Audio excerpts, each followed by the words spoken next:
Senator Loeffler, in our conversation, you made it clear that given your time in the Senate, you understand the role of Congress. You denoted, given your business experiences, you'd view us as your board and the taxpayers as your shareholders, with responsibilities to all of us to ensure the SBA moves forward in the right direction. Unfortunately, the Biden administration did not share this view. I repeatedly requested information, and those requests were ignored or fumbled. Can you commit to provide this committee with the documents and information it requests in a timely manner? Absolutely, Chair Ernst. I look forward to a collaborative and responsive relationship. Yes, and I think that is essential to a good partnership between Congress, the Small Business Administration, and our constituencies. That's who we serve. So thank you for that. Last year, SBA failed to alert or provide the committee with information before the agency ran out of funding for its disaster assistance program.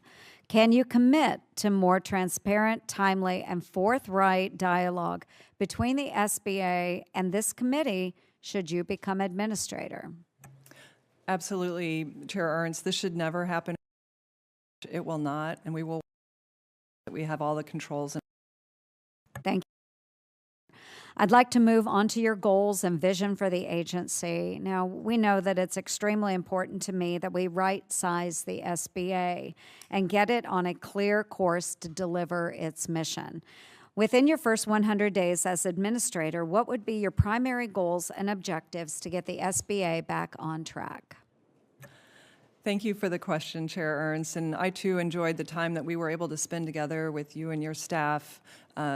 I think your leadership of this committee is critical, and I appreciate the work that you've done to date.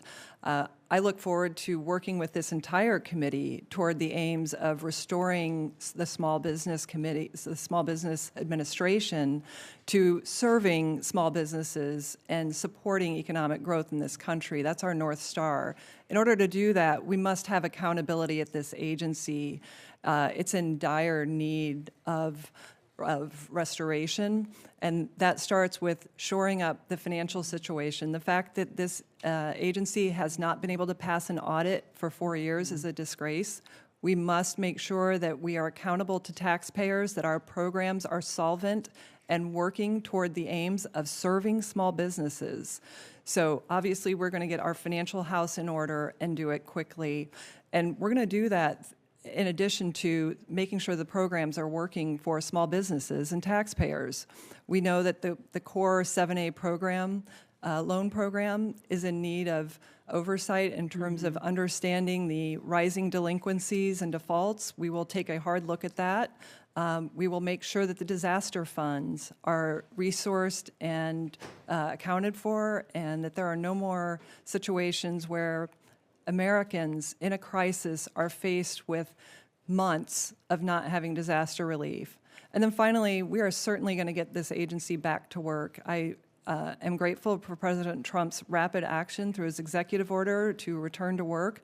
We're going to make sure that we have people at work committed to the success of small businesses, that have a heart for small business, but also have that sense of accountability to taxpayers. Mm-hmm. Thank you so much for that. And as you talk about the audit, we know that we need transparency within the Small Business Administration, and hearing that is music to my ears. I began my elected career representing the taxpayers of Montgomery County as their county auditor. And I'm just excited to know that you will follow through on that commitment.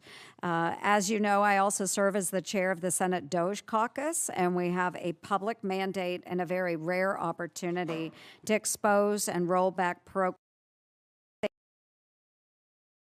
boondoggles. SBA is not immune to this, which provides us an extraordinary opportunity to streamline and disrupt the bureaucracies and their status quo. Will you commit to examining programs to root out fraudulent actors? This is critical because we're over 4 years past COVID, the last administration took a pass on rooting out fraud in these programs. I appreciate your work and your legislation continuing COVID collections to make sure that we go after those that want to defraud the government. As I said, we will have a zero tolerance policy toward fraud, but also toward waste and abuse. And we will root that out within the agency and those that seek to exploit the programs. Very good. Thank you very much, Senator Loeffler.